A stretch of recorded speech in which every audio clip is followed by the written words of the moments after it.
Mae sicrhau bod cyflwr y waliau allanol yn ddigonol yn bwysig mwyn amddiffyn yr adeilad rhag y tywydd a sicrhau bod y tu mewn yn cadw'n gynnes. Yn ogystal, mae'n hanfodol ar gyfer strwythur y adeilad. Bydd pob adeilad eglwysig yn wahanol o ran sut maen nhw'n ymdrin â'r tywydd ac yn dafgyfeirio y dŵr o'r waliau. Bydd hyn yn dibynnu ar leoliad yr eglwys, yn ogystal â chyflwr y ddaear, y deunyddiau, y gorffeniadau, a'r manylion rhanbarthol. Mae'n bwysig i chi archwilio waliau eich adeilad fel rhan o'r gynllun cynnal. Byddai hyn yn helpu i chi adnabod unrhyw broblemau yn fuan ac yn helpu i flaen oriaethu unrhyw waith hanfodol. Gallai edrych dros y waliau helpu i sylwi broblemau fach fel mortar sydd wedi dod yn rhydd neu pan mae'r cerrig neu briciau wedi erydu. Hefyd, gallai archwilio eich helpu i ddarganfod a monitro broblemau mwy fel symudiad yn y strwythur. Fe ddylech chi archwilio walau allanol o'r ddaear ac o fannau uchel lle mae'n hawdd ac yn ddiogel i gyrraedd fel y tŵr. Fe ddylech chi wneud asetiad o gyflwr gyffredinol y deunydd gan nodi unrhyw olion o ddifrod. Dirywiadau, uniadau agored a phwyntio ddiffygol.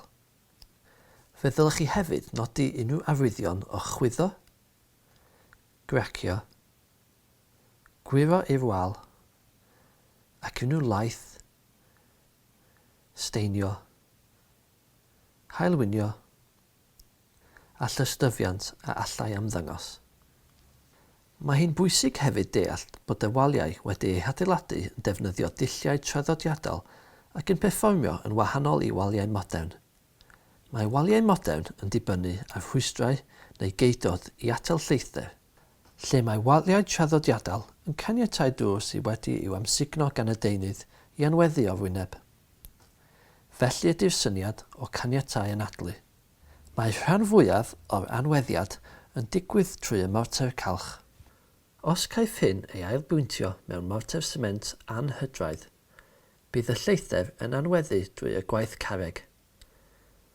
Gallai hyn achosi fwy o garreg meddal i erydu. Edrychwch yn ofalus ar y fanylion lefel uchel fel y parapetau a chopiau. Mae rhain yn gallu bod yn fwy agored ac yn destun mwy o ddifrod. Cadwch lygad am unrhyw steinio llaeth neu halwynau ar y waliau. Mae rhain yn dynodi problemau gyda lleithder yn y strwythur. Gwiriwch am lystyfiant neu iorwg. Gallwch chi gael gwared ar hyn lle mae'n ddiogel i wneud. Cymerwch ofal nad ydy'r gwaith ddim yn effeithio gwyneb y carreg. Mae awyru da yn hanfodol i gynnal cyflwr adeiladau hanesyddol. Gallwch helpu hyn drwy agor ffenestri a drysau pan mae'r tywydd yn sych. Efallai y byddwch yn dod o hyd i fanylion fel brics yn aer neu louvers sydd yn helpu symud aer o gwmpas yr adeilad. Mae'n bwysig gwirio nad ydy'r manylion hyn wedi'w blocio ac ei bod yn rhydd o unrhyw broblemau eraill. Mae hen adeiladau yn deunu adar i glwydo ynddyn nhw. Fodd bynnag, fe allai baw adar achosi difrod sylweddol. Mae'n bwysig felly gwirio nad oes yna adar yn ymgartrefu yn yr eglwys. Gwiriwch nad oes modd i'r adar ddod i mewn i'r adeilad. Mae adar yn ffafrio mannau gwag fel y lefelau uwch yn y tyrau, lle nad oes pobl yn mynd yn aml. Cofiwch nodi hefyd oes yna fannau yn adeilad lle mae'r adar yn clwydo yn aml. Os oes angen glanhau ardal lle mae adar yn clwydo, gwnewch yn siŵr eich bod yn gwisgo offer amddiffynol ac yn cymryd cyngor yn gyntaf. Fel rhan o'r archwiliad, cofiwch gynnwys asesiad o ffenestri hefyd. Mae'n gyffredinol dod o hyd i ambell fath o ffenest mewn eglwys. Yn ogystal ag archwilio cyflwr y gwydr, cofiwch fwrw golwg ar y strwythur atagol. Beth ydy cyflwr y bariau plwm, y fferamenta, gwialenni a rhwymau? Oes yna unrhyw elfennau wedi torri, yn rhydd, ar goll neu allan o le? Nodwch hefyd os oes unrhyw dystiolaeth o gwyddwysiad ar y ffenestri.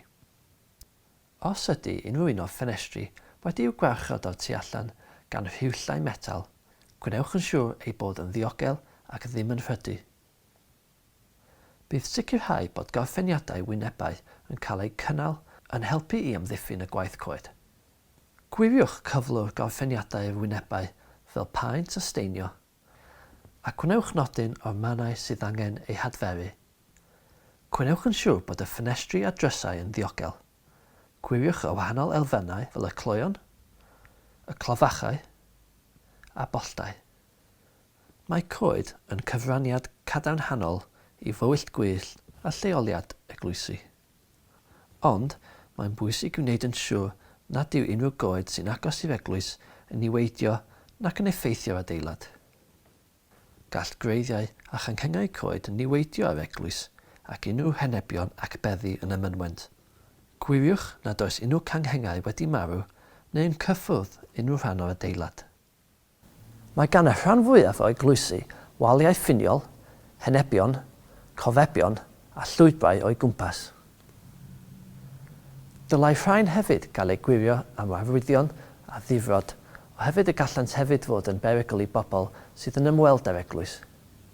Diolch yn fawr am wylio ein canllaw cynnal a chadw yn ymdrin a mannau allanol.